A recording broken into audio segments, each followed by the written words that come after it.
Point आप समझ ले तो ठीक है, क्योंकि पेपर सॉल्व करना सिर्फ हमारा पढ़ना समझना और रटना ही नहीं है, इसके साथ कुछ ट्रिक भी होते हैं, कुछ ऐसे पॉइंट्स होते हैं जिसे हमें बहुत अच्छे से समझ लेना है। अगर वो पॉइंट्स हम अच्छे से समझ लें, इसमें उसी पॉइंट्स के बारे में बताया गया है, नकारात्मक और सकारात्मक, ठीक है। इस पॉइंट्स को अगर बहुत अच्छे से हम समझ लें तो हमारा पेपर बहुत इजी तरीके से हम अपना पेपर सॉल्व करके आ सकते हैं, ठीक है। तो ये वीडियो आप जरूर देखिएगा, छोटी सी वीडियो होगी 10-12 मिनट की, तो इसे आप जरूर देखिए और इसे कहीं भी स्किप मत करिएगा, बहुत अच्छे से देखिए इस वीडियो को। इसमें पेपर सॉल्व करने का तरीका ही बताया गया और कुछ भी नहीं है। देखिए क्या है, सीटेट की तैयारी हेतु महत्वपूर्ण चीजें क्या है। देखिए अगर सीटेट के पेपर में अच्छे अंक लाना चाहते हैं तो शायद ये बातें आपके काम आएंगे, बोल रही हूँ ना मैं, बिल्कुल आएंगे।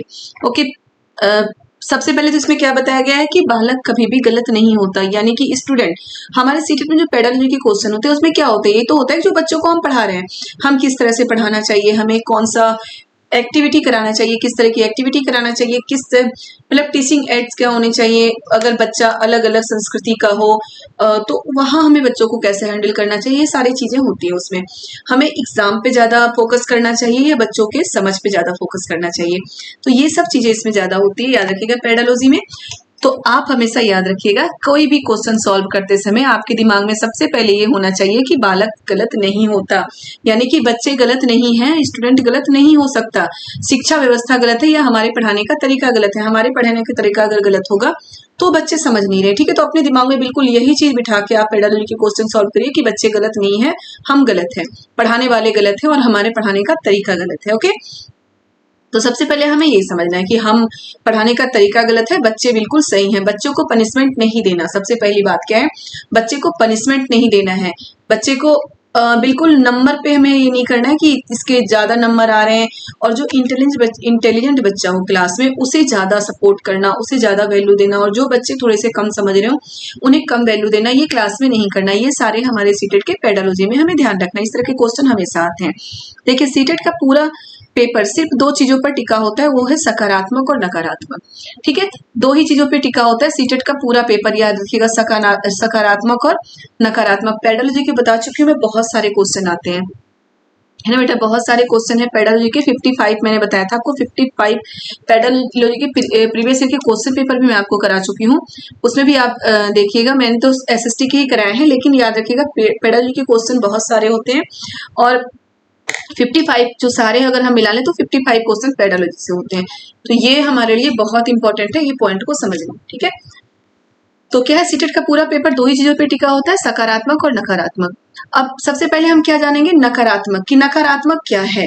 नकारात्मक क्या होता है, जिसके लिए हमारे मन में कोई गलत भाव चीजें बैठ गई हो, यानी कि हम रटना, याद रखिए सबसे पहला पॉइंट इसमें देखिए क्या है, जहां याद करने व रटने की बात हो रही हो तो दिमाग में बिठा लो कि ये नकारात्मक बिंदु है, इसलिए बच्चे को इस ओर नहीं ले जाना है। हमेशा मैं सीटेट के पेपर, प्रीवियस ईयर के पेपर सॉल्व करते समय आपको ये समझाती रही हूँ कि जहां याद करने और रटने की बात है, ठीक है, ये नकारात्मक बिंदु है कि हमें रटवाना नहीं है, समझाना है, हमें कॉन्सेप्ट क्लियर करना है बच्चों का। तो जिस भी ऑप्शन में याद करना है कि बच्चे याद करेंगे, बच्चे रट लेंगे, ये ऑप्शन जैसे ही आए उसे सबसे पहले कट कर देना कि ये तो हो ही नहीं सकता, ठीक है, ये बिंदु तो हो ही नहीं सकता, नकारात्मक बिंदु, बच्चे इससे इस ओर नहीं ले जाना है। तो नकारात्मक बिंदु में क्या हो गया, सबसे पहले याद करना और रटना, तो नकारात्मक बिंदु सबसे पहले हमें काट देना है। दूसरा नकारात्मक बिंदु क्या है, अगर किसी विकल्प में शिक्षार्थी के लिए दंड का समर्थन किया जा रहा हो तो आपको ऐसे विकल्प का समर्थन नहीं करना है। अब कोई ऑप्शन है जिसमें ये दिया जा रहा हो कि हम स्टूडेंट को, मान लो कि कोई स्टूडेंट है क्लास में, ऐसे क्वेश्चन है, कोई स्टूडेंट है क्लास में जो क्लास में आपको पढ़ाने नहीं दे रहे हो सही तरीके से, वो गलत तरीके से बात करता हो आपसे, अपने सहपाठियों से यानी कि बाकी जो स्टूडेंट है उससे गलत तरीके से बात करता हो, तो आप उसके साथ उसको कैसे ट्रीट करेंगे। तो उसमें एक ऑप्शन ये भी हो सकता है कि उसको दंड देंगे, उसको क्लास के बाहर खड़े कर देंगे, या फिर मतलब 1-2 थप्पड़ लगाएंगे। तो याद रखिएगा जहां पे दंड देने की बात, जहां पे पनिशमेंट की बात आती है वो बिल्कुल गलत हो जाएगा, कि बच्चों को पनिशमेंट बिल्कुल भी नहीं देना है, ये भी नकारात्मक बात है, वो ऑप्शन बिल्कुल गलत हो जाएगा। पनिशमेंट हमें नहीं देना बच्चों को, तो क्या है, याद नहीं करवाना है, रटवाना नहीं है, पनिशमेंट नहीं देना, 3 चीजें हो गई। अब तीसरा क्या है, जहां अलगाव या विद्यार्थियों की योग्यता के आधार पर उनके ग्रुप बनाने की बात हो तो आपको ये नहीं करना है। क्या है, अलगाव, अलगाव मतलब कि अलग करना, कुछ स्टूडेंट को अलग कर देना बाकी स्टूडेंट से, जो हम कहाँ पढ़ चुके हैं, याद करिए, आप पॉलिटी में पढ़ चुके हैं, कहाँ पे, हाशियाकरण में, ठीक है, कि अलगाव की बात जहां पे की जाएगी कि अगर कोई बच्चा, ठीक है, ये होगा कि एक ही क्लास में समावेशी क्लास है, वो समावेशी शिक्षा के अंतर्गत एक क्लास में कुछ ऐसे बच्चे हो जो बहुत इंटेलिजेंट है, कुछ बच्चे मीडियम है, कुछ बच्चे बिल्कुल भी डल हैं, तो हम इनको कैसे पढ़ाएंगे। तो उसमें बहुत सारे ऑप्शन आ सकते हैं कि जो इंटेलिजेंट बच्चे हैं उनको अलग कर लो, जो ऐसे बच्चे, मतलब हर बच्चे के अलग अलग ग्रुप बना दो। तो वही है कि अलगाव की बात की जाएगी या उनके योग्यता के आधार पर ग्रुप बनाने की बात, कि अगर कोई बच्चा ज्यादा तेज है, वो ज्यादा जल्दी समझ रहा है चीजों को, तो उनका अलग ग्रुप बना लो, जो लेट से चीजों को समझ रहा है उनका अलग ग्रुप बना लो। तो ये बात जहां भी किया जाएगा ये चीज गलत हो जाएगा, ठीक है। ये ऑप्शन भी गलत होगा कि अलगाव और विद्यार्थियों की योग्यता, यानी कि उन्हें कितना समझ में आ रहा है। कुछ बच्चे होते हैं बहुत, अगर आप पढ़ाते होंगे या अपने घर में ही देखते होंगे कि अगर बच्चे हैं 2-4 बच्चे, तो कुछ बच्चे ऐसे होते हैं जो चीजों को बहुत जल्दी समझ लेते हैं, और कुछ बच्चे ऐसे होते हैं जो चीजों को जल्दी नहीं समझ पाते। तो क्या हम अपने घर में ऐसे करते हैं, किसी एक बच्चे को ज्यादा वैल्यू दे रहे हैं जो चीजों को जल्दी समझ रहे हैं, और दूसरे बच्चों को वैल्यू कम देते हैं? नहीं करते हैं ना। तो यही चीज हम इस क्लास में भी देखते हैं, और यही चीज हमें सीटेट के क्वेश्चन सॉल्व करते समय भी देखना है, ठीक है, कि अलगाव यानी कि किसी को अलग कर देना सबसे, या योग्यता के आधार पर ग्रुप बनाने की बात जहां पे आ रही हो वहां पे बिल्कुल वो भी ऑप्शन हमें काट देना है, ठीक है। अब देखिए क्या है, जहां लड़के व लड़कियों में भेदभाव या लड़कों को लड़कियों से उच्चतम बताया जा रहा हो, या लड़कियों को लड़कों से तो या लड़कियों को, मतलब लड़के लड़कियों में विभेद दिखाया गया, कहीं पे ये हो सकता है कि लड़कियों को लड़कों से आगे दिखाया गया, लड़कों को लड़कियों से आगे दिखाया गया, तो आपको ऐसे विकल्प के साथ नहीं जाना है। लड़की व लड़का दोनों समान है एक शिक्षक की नजर में। एक शिक्षक की नजर में जब हम पेपर देने जाते हैं बेटा, जब हम सीटेट का पेपर देने जा रहे हैं, इसका मतलब क्या है कि आप टीचर बनने के लिए देने जा रहे हो ना, आपकी योग्यता देखी जा रही है कि आप टीचर बनने के लायक हैं या नहीं। तो एक शिक्षक बन के ही बिल्कुल जा रहे हैं पेपर देने के लिए कि मैं एक शिक्षक हूँ, मैं एक टीचर हूँ, यही बन के हम वहां पे पेपर देने जा रहे हैं। इसीलिए इस तरह के क्वेश्चन आते हैं, ठीक है। तो जहां पे लिंग के आधार पर भेदभाव की बात की जाएगी, उस चीज को भी, उस ऑप्शन को भी गलत करना है हमें, ओके। कि लड़के और लड़कियों में विभेद, या लड़कों को लड़कियों से उच्चतम, या फिर लड़कियों को लड़कों से आगे, इस तरह की चीजें दिखाई किसी ऑप्शन में है, तो वो भी हमारा ऑप्शन गलत होगा। अब है, जिस विकल्प में सिलेबस को पूरा करवाने या किताबी ज्ञान पर बल दिया जा रहा हो, तो मान लो कि ये संकीर्ण विचारधारा है और आपको इसका सपोर्ट नहीं करना। बेटा ये जितने भी पॉइंट मैं बता रही हूँ ना, याद रखिएगा, आप जब जाइएगा एग्जाम देने, ये सारे पॉइंट आपको दिखेंगे वहां पे, और अगर ये एक एक पॉइंट बहुत अच्छे से समझ चुके हैं तो आप पेपर बहुत अच्छे से सॉल्व करके आएंगे, कॉन्फिडेंस के साथ सॉल्व करके आएंगे, ठीक है। क्या है, जिस विकल्प में सिलेबस को पूरा करवाने, यानी कि सिर्फ सिलेबस को पूरा करवाने और किताबी ज्ञान पर बल दिया जा रहा हो, मतलब किताबी ज्ञान की बुक में ये हो रहा है तो ये कराना है, इस चीजों पे बल दिया जा रहा हो, तो इस चीज को भी हमें सपोर्ट नहीं करना, इसके ये भी आंसर हमारा गलत होगा वहां पे, ठीक है। अगर ऐसे पॉइंट होते हैं तो ये विकल्प भी, ये ऑप्शन भी गलत होगा, ठीक है। जैसे कि देखिए, कोई भी सिलेबस या किताबी ज्ञान, हम क्या वैसा बोलते हैं कि जो भी सोशल साइंस है वो समाज को रिलेट करके पढ़ाना है, जो हमारे आसपास के जो भी चीजें हैं उनको रिलेट करके पढ़ाना है। किताबी ज्ञान पे जोर नहीं दिया जाता कि किताब को ही देखकर पढ़ाना है, किताबी ज्ञान पे बिल्कुल जोर नहीं देना है। अब नेक्स्ट है, जिस विकल्प में विद्यार्थियों से अनुशासन स्थापना की बात हो रही हो उस विकल्प के साथ नहीं जाना है। या देखिएगा, सिर्फ अनुशासन करके, मतलब कि बच्चों को बिल्कुल बोलना नहीं है, हिलना डुलना नहीं है, एकदम बैठे रहो, मुंह बंद करके बैठे रहो, मतलब अनुशासन सिर्फ स्थापना करना है कि बच्चों को बिल्कुल डरा के रखेंगे, अनुशासन में रखेंगे, इस तरह का आंसर अगर आता है। जैसे कि ऊपर एग्जांपल दियो कि अलग अलग सभ्यता संस्कृति के लोग एक ही क्लास में और वो आपस में लड़ रहे हैं, तो हम क्या करेंगे, बच्चों को डरा के, एक ये भी आ सकता है कि उनको पनिशमेंट दे देंगे जो ज्यादा प्रॉब्लम क्रिएट कर रहा हो, तो वो भी ऑप्शन गलत होगा। दूसरा ये आएगा कि उन्हें अनुशासन में रखेंगे, बिल्कुल ये कि तुम उठो, खड़े हो जाओ, या फिर बैठे रहो, मुंह पे फिंगर रख के बैठे रहो, इस तरह का वो ऑप्शन भी गलत होगा। फिर ये ऑप्शन भी आ सकता है कि उसे दूसरों के मुकाबले ज्यादा वर्क देंगे, होमवर्क या फिर ज्यादा वर्क देंगे ताकि वो मतलब स्कूल के काम में ही बिजी रहे और उसे मौका ना मिले क्लास को डिस्टर्ब करने का, तो ये भी हमारा ऑप्शन गलत होगा, ठीक है। तो याद रखिएगा, ऐसे ऑप्शन हमारे गलत होते हैं। अब आगे है, जिस विकल्प में व्याख्यान विधि की बात हो रही हो या विद्यार्थियों को केवल श्रोता बनाने का समर्थन हो रहा हो, तो उस विकल्प के साथ भी नहीं जाना। व्याख्यान विधि का मतलब क्या होता है कि टीचर बोले जा रहा हो, व्याख्या कर रहा हो किसी चीज का, और जो हमारे सामने जो स्टूडेंट बैठे हो वो बस सुन रहे हो, ठीक है, उन्हें बोलने का मौका नहीं दिया गया, वो बस सुन रहे हैं, तो ये भी चीज गलत है। हमेशा ही बच्चों को अपने टीचिंग में उनको साथ लेके चलना है, मतलब बच्चों को बोलने का मौका देना है कि बच्चे बोलें, बच्चे अपनी बात हमें बताएं, अगर उन्हें कोई कंफ्यूजन हो तो वो हमें बताएं और हम उस कंफ्यूजन को दूर करें। सिर्फ किसी चीज की व्याख्या करके बता देना सही नहीं होता, तो ये ऑप्शन भी हमारा गलत होगा। ये सारे नकारात्मक बिंदु है बेटा, याद रखिएगा।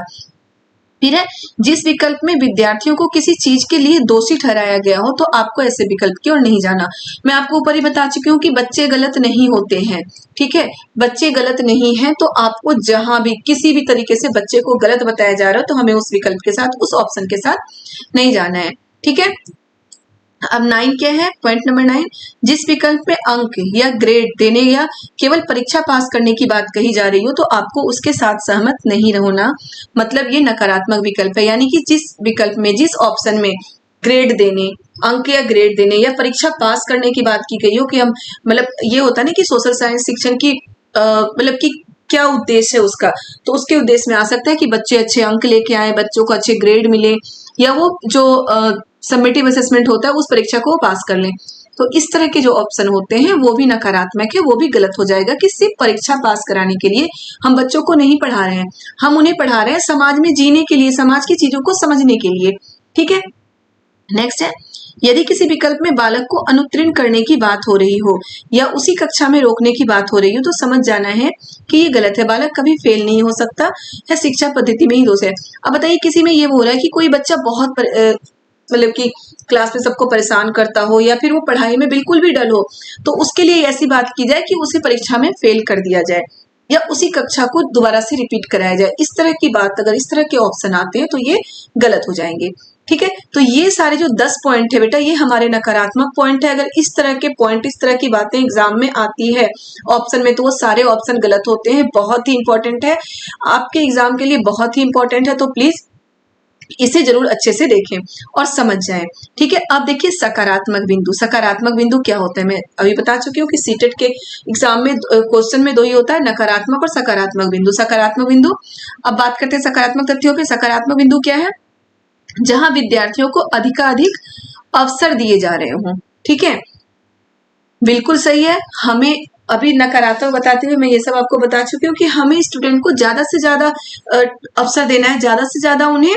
ऑप्शन देना है आगे बढ़ने का, ठीक है। उन्हें ऑप्शन किस चीज के लिए देना है, आगे बढ़ने का, ताकि वो मतलब हर चीज में, एक्टिविटी में वो पार्टिसिपेट करें, हर चीज में पार्टिसिपेट करके उन्हें आगे बढ़ने का अवसर देना है। तो जहां विद्यार्थियों को अधिकाधिक विद्यार्थियों को, यानी कि सभी को, कुछ को नहीं, कुछ को हम अवसर दें, कुछ को हम पार्टिसिपेट करने का मौका दें, कुछ को ना दे, तो वो तो गलत होगा। ऊपर मैं आपको बता चुकी हूँ वो नकारात्मक बिंदु हो जाएगा। लेकिन जहां पे सभी विद्यार्थियों को अधिकाधिक, ज्यादा से ज्यादा अवसर दिया जाएगा पार्टिसिपेट करने का कहीं भी, तो वो ऑप्शन हमारा सही होता है, ठीक है। अब जहां बहुभाषिकता पर बल दिया जा रहा हो, बहुभाषिकता का मतलब क्या होता है, बहुभाषी क्लास के बारे में बहुत बार आ चुका है सीटेट में और आता है, इस बार भी आएगा, मान के चलिए कि आप अगर किसी बहुभाषी क्लास में पढ़ा रहे हो तो आप किस तरह से ट्रीट करेंगे बच्चों को। तो क्या करेंगे, सब या बहुसांस्कृतिक, यानी कि अलग अलग संस्कृति के बच्चे आपके क्लास में हैं, तो आप किस तरह से ट्रीट करेंगे कि सभी को अपनी संस्कृति के अनुसार अपनी बातें, अपने एक्सपीरियंस को बताने का मौका दिया जाएगा। तो ये ठीक है, बहुभाषिकता पर बल दिया जा रहा हो, यानी कि क्लास में अनेक भाषा बोलने वाले लोग, अनेक भाषा यानी कि उनकी मातृभाषाएं अलग अलग हैं, तो हम किस चीज पर बल देंगे, बहुभाषिकता पर बल देंगे कि वो अपनी भाषा में बात कर सकते हैं। क्लियर है, तो ये भी हमारा सही होगा, ये भी हमारा सकारात्मक बिंदु है। नेक्स्ट है, करके सीखने को प्रोत्साहित किया जाता है। बिल्कुल सही है, व्याख्यान विधि में ऊपर बता चुकी हूँ कि सिर्फ सुनना नहीं है, करके सीखना है। मैं हमेशा आपको बोलती हूँ ना, मैं शुरू से जब भी थ्योरी पढ़ाती आ रही हूँ आपको क्या बोलती थी, बेटा मैं जो भी बोलती हूँ आपके लिए बोलती हूँ, साथ साथ इसके लिए भी बोलती हूँ, ताकि आप जब पैरेलल के क्वेश्चन सॉल्व करें तो आपको ये ध्यान रखना है कि एज ए टीचर आपको कैसे ट्रीट करना है, ठीक है।